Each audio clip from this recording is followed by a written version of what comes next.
আশেপাশে তাকাতেই দেখতে পায় একটা ভূত একটা মানুষকে দুটুকরো করে ফেলেছে। এটা দেখতে পেয়ে তখন সে কান্না করতে শুরু করে।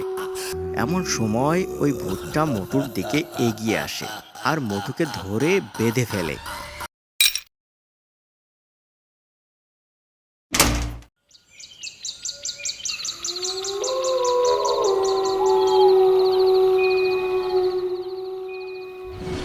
একদিন মোটু শহর থেকে বাড়িতে ফিরছিল। বাড়িতে ফিরতে ফিরতে বেশ রাত হয়ে যায়। তখন সে রাস্তার উপরে গাড়ির জন্য অপেক্ষা করতে থাকে। আর রাস্তা দিয়ে অনেক গাড়ি যাচ্ছিল, কিন্তু ফাঁকা জায়গা দেখে ওখানে কোনো গাড়ি দাঁড়াচ্ছিল না। মোটু অনেকবার গাড়ি দাঁড়ানোর চেষ্টা করে, কিন্তু কোনো গাড়ি ওখানে দাঁড়াচ্ছিল না। এইভাবে বেশ রাত হয়ে যায়। তখন চারিদিকে নিস্তব্ধতা নেমে আসে আর বাইরে ঠান্ডা হাওয়া বইতে শুরু করে। তখন মোটু ওখানে দাঁড়িয়ে অনেক ক্লান্ত হয়ে যায় আর তার ভয় লাগতে শুরু করে। একা একা নির্জন রাস্তার চারিদিকে শুনশান পরিবেশ, এটা দেখে মোটুর মনে অনেক ভয় ধরে যায়। এভাবে বেশ কিছুক্ষণ কেটে যায়। তারপর হঠাৎ একটা বাস আসতে দেখে। এটা দেখে মোটু বেশ খুশি হয়ে যায়। তারপর রাস্তার উপরে দাঁড়িয়ে ওই বাসটাকে থামানোর চেষ্টা করে।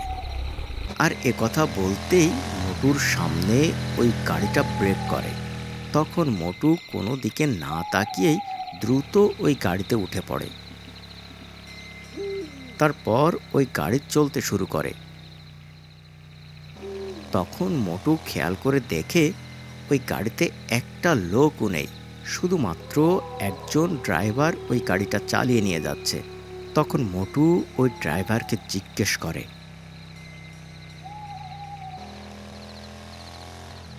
আরে ড্রাইভার ভাই, আপনি খালি গাড়ি নিয়ে এত দ্রুত কোথায় যাচ্ছেন?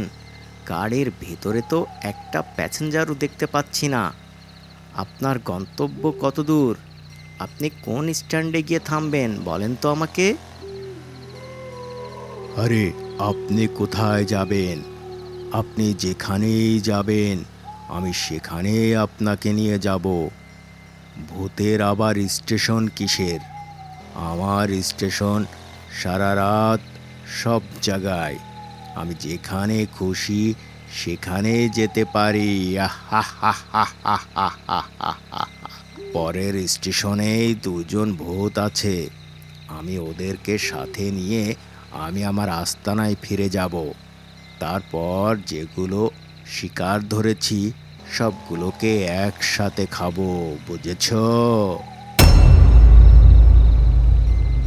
এই কথা শুনে মোটুর গা ঠান্ডা হয়ে যায়। তখন সে ভয়ে কাঁপতে থাকে আর বলতে থাকে, আরে আরে, এসব কি বলছেন আপনি? আমাকে এখানে লাবিয়ে দেন। আমি আপনার গাড়িতে যেতে চাই না। আমাকে লাবিয়ে দেন, দয়া করুন।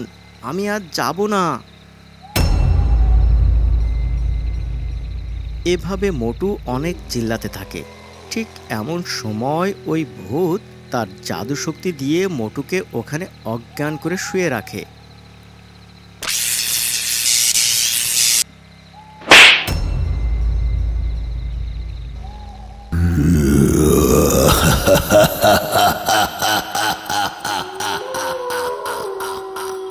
এর কিছু সময় পর মোটু চোখ খুলে দেখতে পায় একটা ভূতের আস্তানায় এসে হাজির হয়েছে, এবং সেখানে চারিদিকে মানুষের হাড় কঙ্কাল ছিটিয়ে ছুটিয়ে আছে।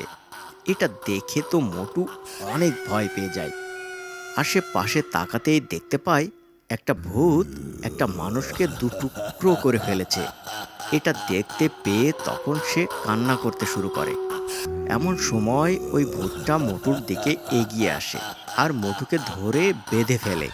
এরপর ওই ভূতটা মোটুকে একটা পাথরের উপরে রাখে তাকে জবাই করার জন্য। আর ঠিক সে সময় মোটু জোরে চিৎকার করে ওঠে,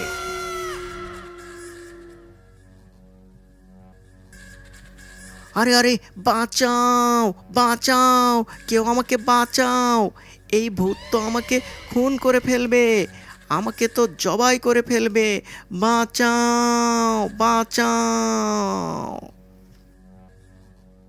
ঠিক এমন সময় পাশে থাকা পাতলু মোটুকে বলতে থাকে,